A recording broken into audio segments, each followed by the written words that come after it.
안녕하세요. 대전 강남한의원 한의사 한의학박사 우소영입니다. 오늘은 동의보감에 나온 어지럼증의 6가지 종류에 대해 알아보겠습니다. 동의보감에서는 어지럼증을 현훈이라고 부르는데요. 머리에 뭔가 덮어 씌운 것 같고 몸이 몹시 흔들려 안정하지 못하고 눈앞이 어지러워지고 귀가 먹먹해지는 것이 다 어지럼증, 현훈의 증상이다 라고 나와 있습니다. 그러면서 이 어지럼증, 현훈을 6가지로 나누고 있는데요. 하나하나 살펴보겠습니다. 첫째, 풍훈은 풍사로 인해 생긴 어지럼증인데요. 바람을 싫어하고 저절로 땀이 흐르는 증상이 있기도 하고요. 두피가 뻣뻣해진다든지 눈이 당기면서 아픈 증상이 있게 되는데요. 이럴 때는 천궁산이나 궁궁산으로 치료한다고 나와 있습니다. 우리 구독자님들은 이 두 처방 모두에게 천궁이 들어간다는 사실, 천궁이 중요한 약재라는 사실을 기억해 두셨으면 좋겠습니다.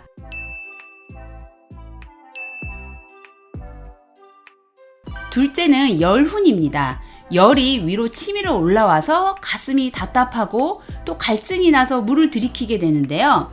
이런 분들은 혀에도 누런 황태가 나타날 가능성이 높습니다. 그래서 이럴 때는 속의 열을 꺼주는 대황산이나 형황탕을 쓰는데요. 둘 다 열이 아주 심해서 대변까지 좀 못 볼 때, 대변까지 변비가 생겨서 막혔을 때 사용하는 처방들입니다. 자, 세 번째는 담훈인데요. 이런 분들이 굉장히 많습니다. 몸에 담이 많아서 또 담적이 있어서 구토가 나고 머리가 무거워서 들지를 못하신다는 말씀 많이 하고요. 어지러우면서 속이 울렁거리고 구토가 날 것 같고 또 가슴이 두근거리는 것, 이것이 담훈입니다. 이석증인 신분도 담훈인 경우가 많고요. 또 평소에 참을미 많이 하시면서 어지러운 분들, 또 메니에르병이 있으신 분들도 이 담훈인 경우가 굉장히 많습니다. 이럴 때 동의보감에서는 바나복령탕, 택사탕, 천마바나탕, 청혼화담탕이 자주 쓰인다고 나와 있습니다.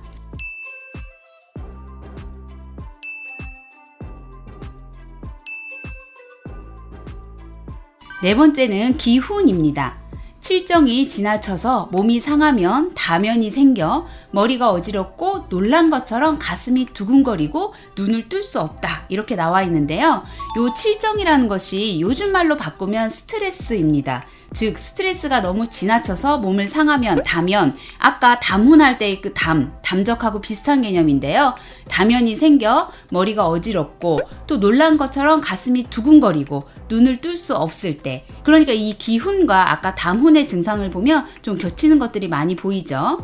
요럴 때는 옥액탕이나 보허음으로 치료한다 라고 동의보감에 나와 있습니다.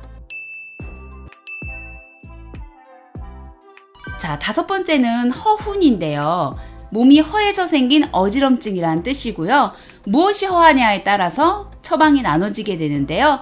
기가 허할 때는 보중이기탕, 혈이 허할 때는 혈을 보하는 군기탕, 또 기혈이 모두 허할 때는 자음건비탕, 또 신이 허할 때는 연세 많으신 분들이 주로 여기에 속하시는데요. 십존대보탕 등 여러 가지 처방을 환자의 상황에 맞게 처방하게 됩니다.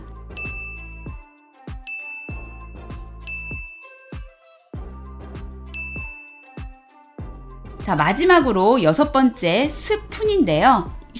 습기에 상하여 코가 막히고 목소리가 무겁고 탁하면서 머리가 어지러운 경우에는 궁출탕을 쓰는데요. 궁출탕에는 청궁, 백출, 바나, 감초가 들어갑니다.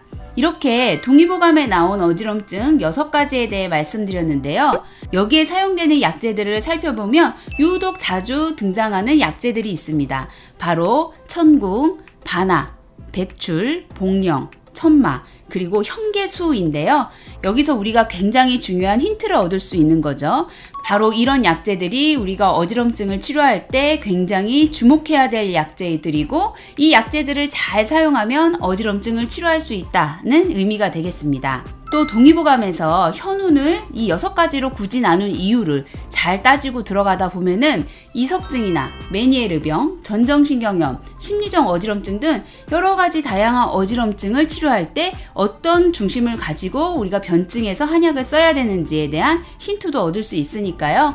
이 어지럼증 때문에 고생하시는 분들은 가까운 한의원에 가셔서 진맥을 받아보시고 내 상태에 대해서 정확하게 이해를 하시고 치료를 받으셨으면 좋겠습니다. 그럼 오늘도 건강하고 행복한 하루 되세요. 감사합니다.